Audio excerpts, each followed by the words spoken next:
to The Statistic. I'm your host, Nikki. Thank you for joining me tonight. Again, I know it's late, but hopefully you'll be able to catch this video sometime today or tomorrow when I upload it. We are on episode 5 today, episode 5, and I'm going to let you guys know right now that this is a really touchy topic. Okay, it's touchy, so I'm just warning you now. If it doesn't resonate with you, then it just doesn't resonate, but hopefully this message touches someone and, you know, just allows you to be able to release on today, relax and reset. But our topic is abortions in the Black community, okay? Abortions in the Black community. But first, as always, let me go ahead and give you guys my disclaimer before we get started, okay? I'm not here as someone you should follow. I'm simply a messenger. Most of what I discuss is merely my opinion. I'm not guaranteeing anything when I speak, just life, positivity, and love of self. I'm not perfect, nor am I claiming to be in any way, shape, form, or fashion. I'm a statistic, having a spiritual journey of love, light, and peace.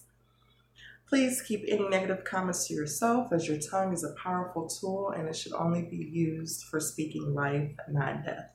That's not death on me or any other viewers watching this video, okay? So join me as we release, we relax, and we reset, okay? Again, thank you for tuning into episode 5. Now, these last episodes have been, all of them have been touchy when we talk about our statistics in our community and our culture, you know, but I honestly believe that, you know, some of these topics, these are conversations that need to be had, you know, and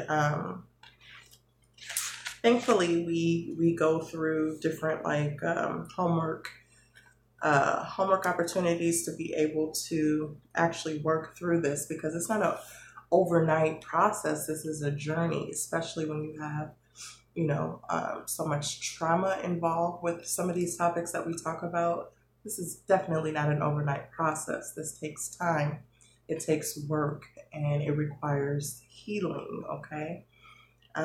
Just like a breakup, you can't just jump into another relationship like that. Well, you can, but oftentimes that isn't, you know, probably isn't conducive to your healing,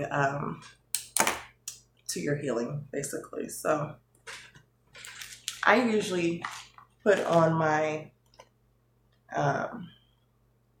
my war mask, as I call it, and it's usually just some Vaseline, some shea butter, some cocoa butter, some Dr. Sabi's, and that's just to, you know, get my mind prepared for this battle, because it is a battle, especially if you qualify for any of these statistics. You know, your mind kind of goes through a war. You probably have a lot of different feelings regarding these topics, especially if you've been through it. So I usually put on some type of protection, as if, you know, you were getting ready for a battle or a real physical fight. You would oil your face up with Vaseline so that you wouldn't get scarred. But for me, I do it for my own self, you know, because there's days when I'm like, Nikki, should you touch on that topic? Should you really be talking about that?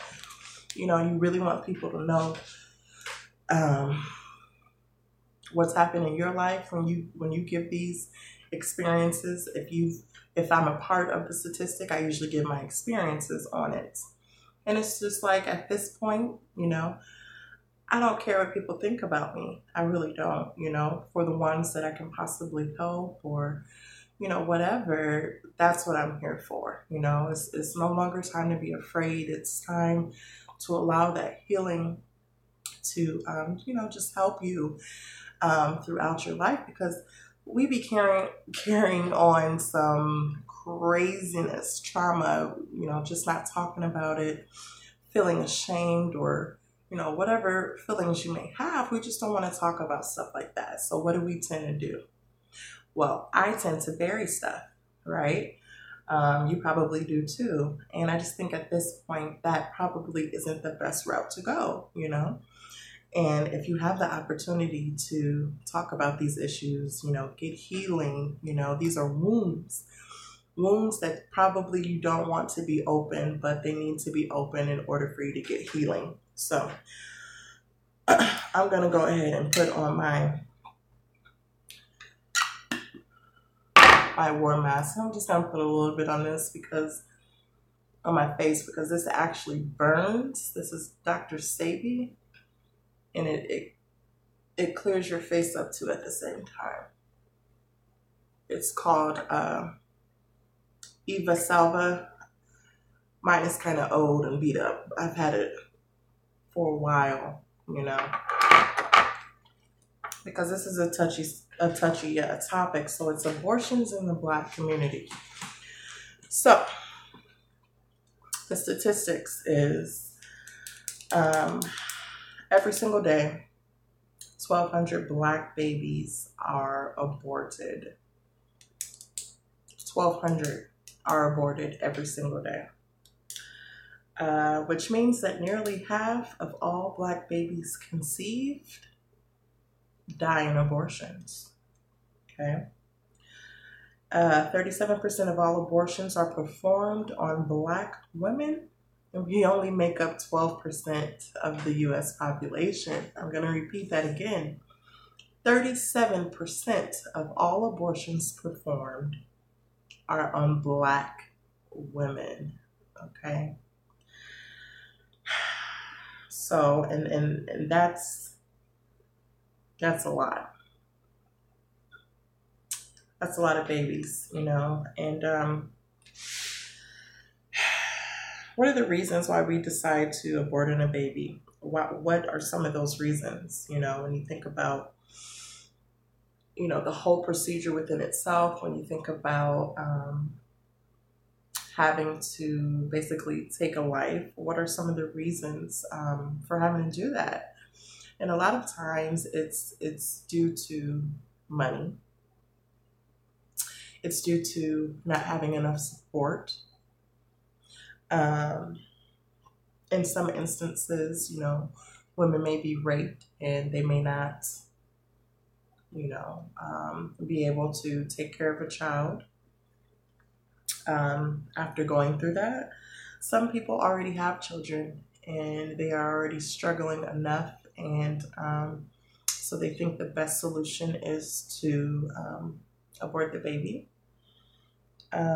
Some people have gone through, you know, domestic violence situations, and if that child is born, you know, from the person that hurt them, sometimes they just say, you know what, I don't want anything to do with the child. I don't want anything to do with this partner anymore.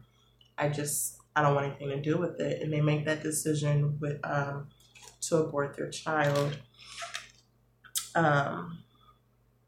which I'm not here judging anyone for anything. In any of the episodes that I talk about, it's not for me to judge what you decide to do with your body. But I just want to point out some facts, you know. And, you know, there's articles pertaining to, you know, Planned Parenthood, which usually, you know, they give out those free condoms. They give out, you know, you can actually go there to get checkups, you know, and stuff like that. But they usually put those types of facilities in the Black community, you know. And that was one of the topics. Like, you wouldn't find a Planned Parenthood in a good neighborhood, you know, a more upscale neighborhood. You would find them in the hood, basically, you know, right there. And so that was one of the disturbing facts. And, you know, when you ask yourself, well, why is that? Why would they only put them in our communities, just like liquor stores and stuff like that? Why only our communities? I'll let you figure that out or do some research on that on your own, but definitely check that out, okay? Look into that. But most of the times we're told that the baby isn't alive. during a certain period of gestation. You know, the baby isn't alive. So if you are going to have that procedure done, most of the times you're under the impression that, you know, the baby isn't going to get hurt. It's not going to feel anything, right? So it's like nothing is really happening. But indeed it is. Indeed it is. And, you know, to have to make that decision to have an abortion is hard within itself. It's definitely hard. That is a hard thing to go through, you know, especially if you don't have support, right?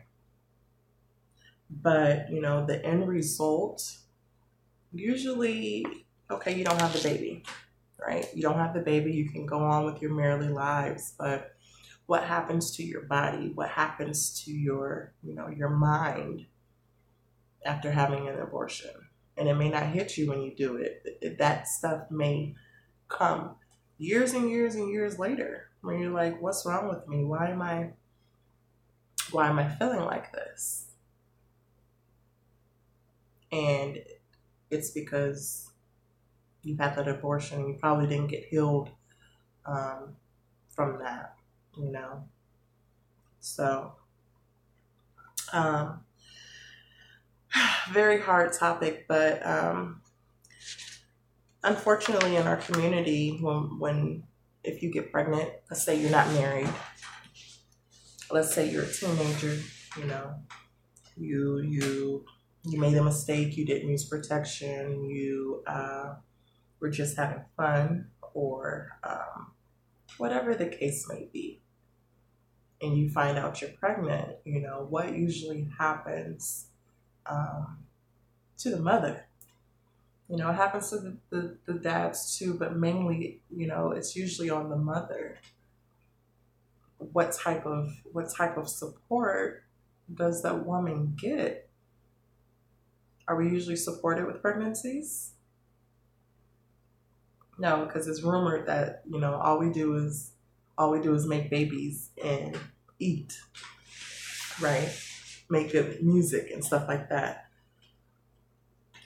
But what are the true facts when a teenage mother comes home and says, I'm pregnant? It's like a heartbreak. It's like, oh my God, you just murdered somebody. You just said you were on crack cocaine. You just said that. It's like the worst thing in the world. Whereas, you know, in other cultures, sometimes in other cultures it's celebrated. But most cultures, you probably get shunned, which leaves you in a hard spot. Nobody wants to get shunned because they are with child. They're about to bring a life into the world. So then what do you result to? I got to find a way, you know, to get rid of the baby. I can't have this baby. You know, adoption isn't an option for whatever reason, you know. So I'm just going to go get an abortion. Let me get this money, and that's just what I'm going to do.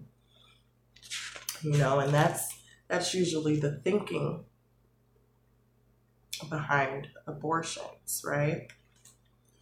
But when we look at it, by the rate we're going, for our community, we're going to be kind of obsolete, because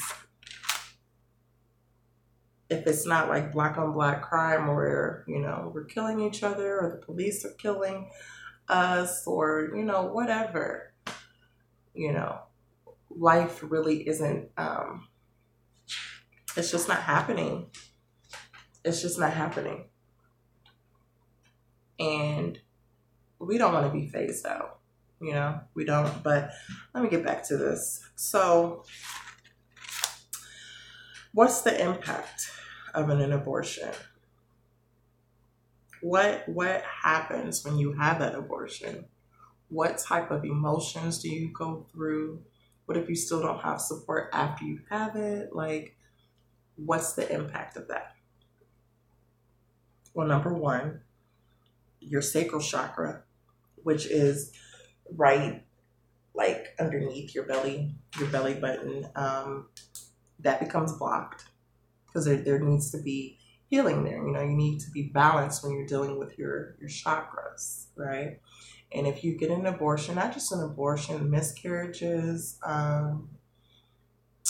what else? Hysterectomies also can cause blockage in your sacral chakra area.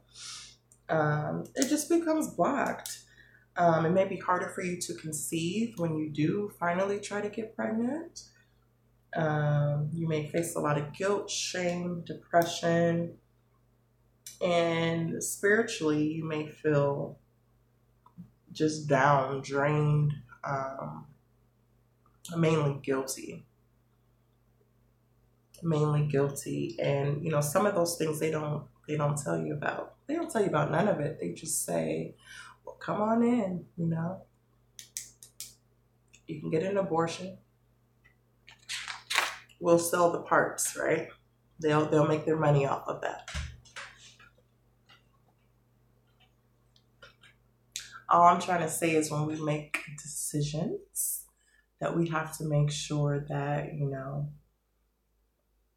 they're good decisions, you know. And if you got an abortion, if you had one, maybe at that time you thought that it was the best decision that you needed to make for you. And I understand that. Again, I'm not here to judge. I'm just saying that, you know, if you don't get the proper healing from that afterwards, because you think that it's not affecting you or it won't affect you, then you are sadly mistaken. You're sadly mistaken. Now, I can definitely relate to this topic because I had an abortion. And I was very young, and I just felt like, you know, I had already had a child. In fact, I had 2 children. And, you know, the situation that I was in at the time, it was just like, okay, no, I can't go through this again. I don't want to go through this again. I keep making mistakes, and, you know, I just can't bring another child into this world. And that was my thought pattern. That was my thought process. And I was just like, well, I have to go get an abortion. That's just it. I can't have another baby. I just can't, you know? And so I went through that process. And for me, that was one of the most horrific processes that I've ever went through. Okay. Just very bad. And, spiritually, you know, I knew that that was something that I was against. That was something that I was against originally. But put in a predicament, you know, what choice did I make? I went against what I said I would never do. And as a result of that, my recovery, it was horrific. It was horrific. I was basically paralyzed for a couple days, like I couldn't move. My whole body was burning, and you know, I woke up in the middle actually of the procedure, and it's just like when you're in that moment and it's over and you look around and you see all of these women just sitting there in one room. It hits you like, what did I just do? What did I just do? What did I just do? So, like I did for many other things, you know, okay, I'm just gonna bury that. Nobody's gonna know. Nobody's knowing. I'm not telling nobody, you know, because I wasn't proud of that. And I felt like I had already made so many other mistakes that I definitely wasn't gonna let this get out. Definitely not. But over the years, you know, I ended up having more children anyway. That didn't stop me from, you know, having sex.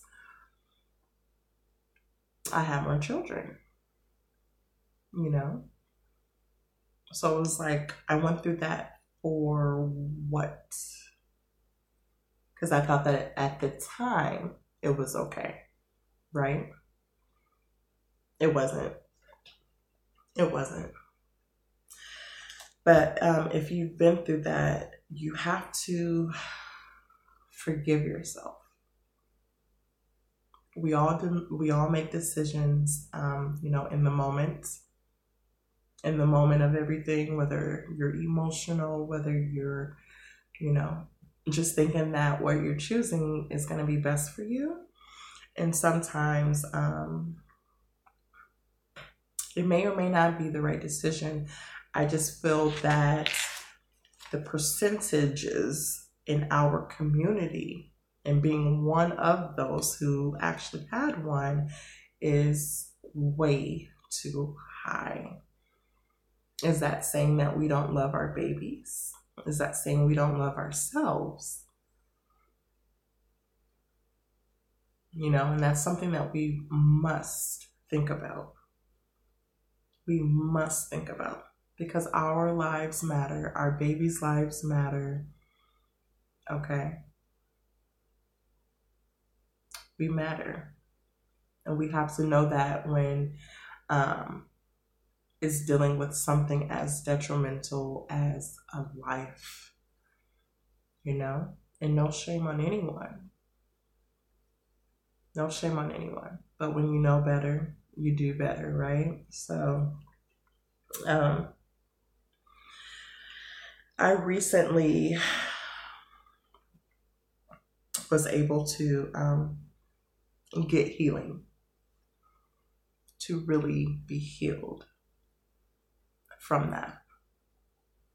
Because also your sacral chakra, it deals with your creativity. When you hear at church, you're about to birth something, right? You're about to birth something out.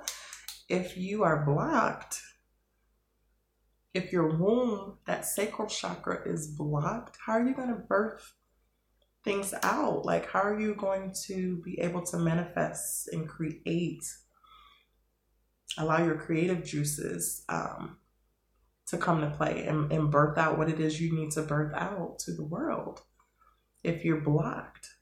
And what if you don't know you're blocked? Right?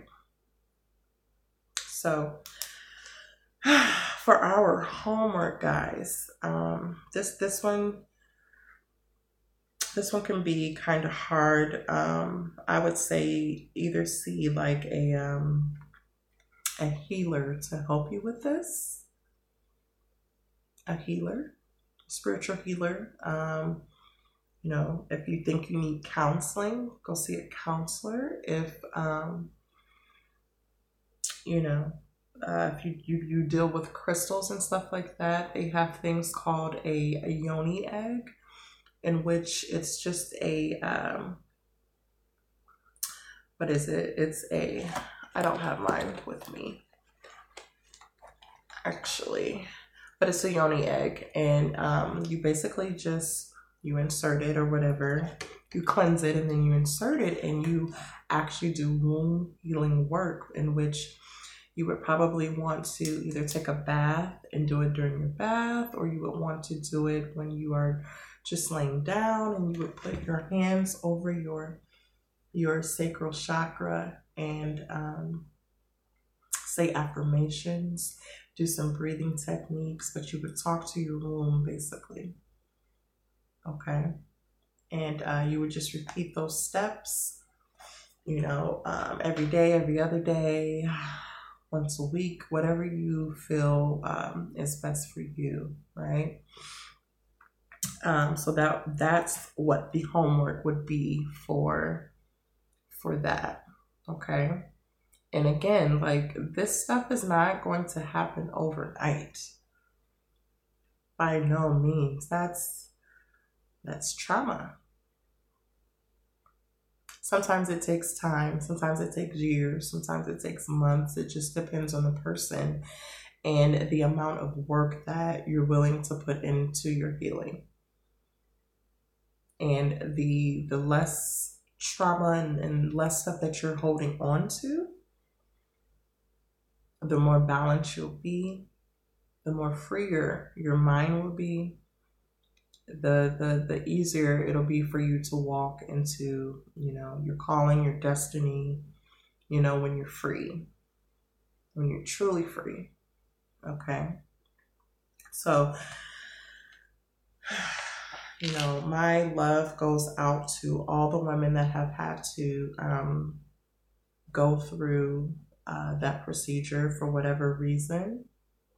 You know, only you know the reason that you did it, and no judgment here. No judgment. Let's just make sure that we're making the right choices, though, from here on out, you know, and to forgive yourself. Okay, so we're gonna do some breathing, some cleansing breaths, because we need those. And again, I hope that you all are practicing your cleansing breaths at home, practicing your affirmations at home. No, just affirmations and breathing. That's not just going to do the task. You have to do more work than that. And do your research, you know, because you may not believe the same things I believe. You may believe something totally different. So do your research. When I talk about you do the work, you got to do the work. I used to be like, what does that mean? Do the work.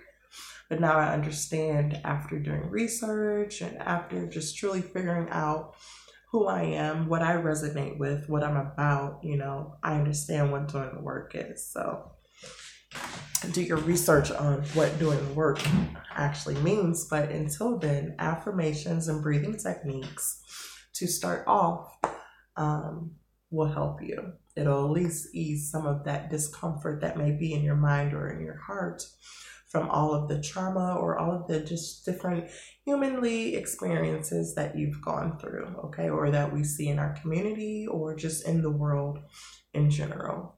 So everyone get comfortable. Make sure that you are in a comfortable spot. You're sitting tall, you know, and we're going to get ready to release.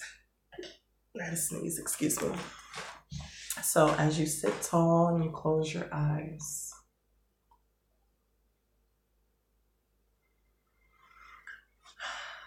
I want you to focus on your body, preferably your sacral chakra, that womb. And I want you to place your hands on your womb. Okay. And as we do these breathing exercises, I want you to imagine like a golden light that every time you take these breaths, that golden light is going to hit your sacral chakra. It's going to hit that womb and it's going to clear it out. Okay. It's going to cleanse it. Okay. So let's take our first deep breath in.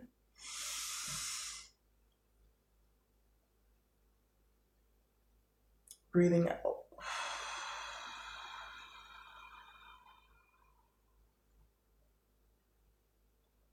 Deep breath in. Blow it out.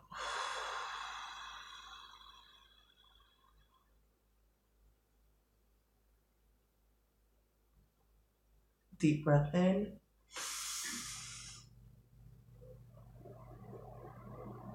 And blow it out.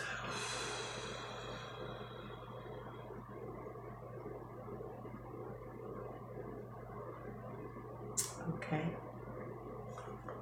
Now we're going to go ahead and continue to relax, and we're going to say some affirmations. And when we say these affirmations, I want you to continue to have both hands on your sacral chakra, on your womb, as we say these, okay? And you still imagine that golden light as we say these, okay? Give yourself permission to really be able to believe in these affirmations as you say them. See them actually working for you. Your emotion is what brings things into fruition, okay? I forgive myself. I send thoughts of healing and love to my body today. I now release all emotional blockages that prevent me from living my best life. I love my womb. My feelings are healthy and healing. I allow myself to feel without fear and embrace the balanced flow of sensual and creative energy within me. Let's say that last one again. I allow myself to feel without fear and embrace the balanced flow of sensual and creative energy within me. Okay. And always, be kind to yourself. Be gentle with yourself. This isn't a guilt trip. It's a time to release and allow the healing to take place in all areas of your life. Okay. Don't forget your homework on this topic. Reach out to whoever you need to reach out to, just to be able to take a load off concerning this. And as always, do your own research on the statistics of all of the episodes that I talk about, not just this one. Just do your own research. It's better to have these conversations than not to. There's a lot of people that go through this every day, obviously. And I'm just grateful to be able to have this platform. Hopefully this resonated with you. And if not, maybe episode 6 will. But thank you for tuning in. Love yourself, love yourself, love yourself, love yourself. You can also check out End of the Week with Nikki and Mita on Facebook, where we also go over great books for you to become your best self. We read excerpts out the book. We do affirmations. We talk about self-care. We also have special guests that come on, from time to time. And that's the End of the Week with Nikki and Mita, okay, on Facebook. Thank you so much for tuning in. I'm Nikki again, and I hope to see you next week here on The Statistic. Peace.